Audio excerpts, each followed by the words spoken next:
Assalamualaikum warahmatullahi wabarakatuh. Perkenalkan, nama saya Hendrian dengan NIM A42123041.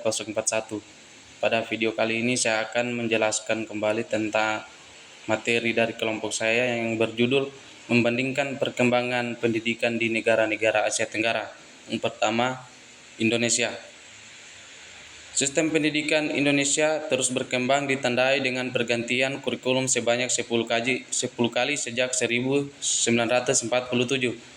Setiap kurikulum memiliki fokus dan karakteristik yang berbeda, mencerminkan kebutuhan dan perkembangan zaman. Dari rencana pelajaran 1947 yang berorientasi politik hingga kurikulum 2013 yang menekankan aspek sikap, pengetahuan, dan keterampilan, setiap kurikulum memiliki peran penting dalam membentuk pendidikan Indonesia. Perubahan kurikulum juga mencakup sebuah mata pelajaran, metode pembelajaran, dan sistem penilaian. Perkembangan kurikulum yang terjadi di Indonesia merupakan bentuk penyesuaian terhadap perkembangan zaman dan kebutuhan peserta didik. Yang kedua, ada sistem pendidikan di Filipina. Struktur pendidikan di Filipina terdiri dari pendidikan dasar 6 tahun, menengah 4 tahun, dan tinggi. Pendidikan dasar wajib untuk anak usia 6-11 tahun, diikuti oleh pendidikan menengah usia 12-15 tahun. Pendidikan tinggi menawarkan program sarjana, magister, dan doktor di berbagai bidang. Karakteristik Filipina menggunakan sistem pendidikan yang dipengaruhi oleh Amerika Serikat dengan menggunakan dua bahasa dalam pengajaran. Kurikulum menengah bertujuan untuk mengembangkan keterampilan intelektual, sosial, moral, dan fisik siswa. Sistem penilaian yang digunakan adalah sistem penilaian kumulatif. Metode pembelajaran yang digunakan meliputi pembelajaran kooperatif dan pendekatan komunikatif dengan tujuan untuk meningkatkan hasil belajar siswa. Yang ketiga, ada sistem pendidikan di Malaysia. Sistem pendidikan Malaysia berada di bawah kewenangan Kementerian Pelajaran Mahasiswa Malaysia dengan peraturan pendidikan tinggi diatur oleh Kementerian Pengajian Tinggi Malaysia. Bahasa Inggris digunakan sebagai bahasa pengantar untuk pelajaran tertentu seperti sains dan matematika. Jenjang pendidikan di Malaysia meliputi prasekolah rendah 6 tahun, menengah 5 tahun, dan pra-universitas dan pengajian tinggi. Sekolah rendah dibagi menjadi sekolah kebangsaan dan sekolah jenis kebangsaan dengan perbedaan pada bahasa pengantar. Aktivitas ekstrakurikuler wajib diikuti oleh siswa pada jenjang pendidikan menengah. Pendidikan tinggi, pemerintah memberikan subsidi atau beasiswa yang besar untuk pengajian tinggi di universitas di Malaysia.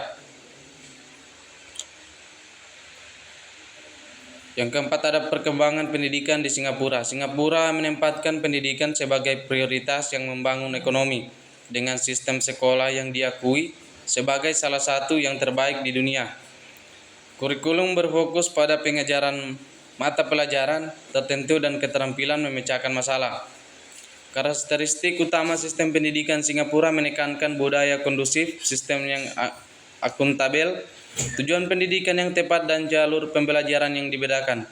Guru-guru di Singapura dipilih dari lulusan yang terbaik dan menjalani pelatihan di Institut Pendidikan Nasional. Sistem pendidikan di Singapura sangat memperhatikan kualitas tenaga pengajar. Jalur pembelajaran, siswa memiliki pilihan jalur pembelajaran yang beragam dari pendidikan kejuruan hingga universitas sesuai dengan minat dan kemampuan mereka. Kelima, ada pendidikan di Thailand. Tahapan pendidikan di Thailand terdiri dari prasekolah tidak wajib, pendidikan dasar 6 tahun, pendidikan menengah 6 tahun, dan pendidikan tinggi. Pendidikan dasar dapat menengah dibagi menjadi tingkat-tingkat yang berbeda dengan pendidikan dasar disediakan secara gratis di sekolah negeri. Kurikulum dan penilaian mencakup mata pelajaran inti seperti bahasa Thailand, matematika, dan ilmu sosial. Sistem penilaian yang digunakan adalah AF atau 4-1 dengan F menunjukkan kegagalan. Pendidikan tinggi dan alternatif. Pendidikan tinggi menawarkan berbagai program akademik dan kejuruan di universitas negeri dan swasta. Sekolah internasional swasta menyediakan alternatif bagi siswa yang ingin mengikuti kurikulum berat. Sekolah internasional memiliki penilaian yang ketat. Baiklah, itulah yang dapat saya jelaskan tentang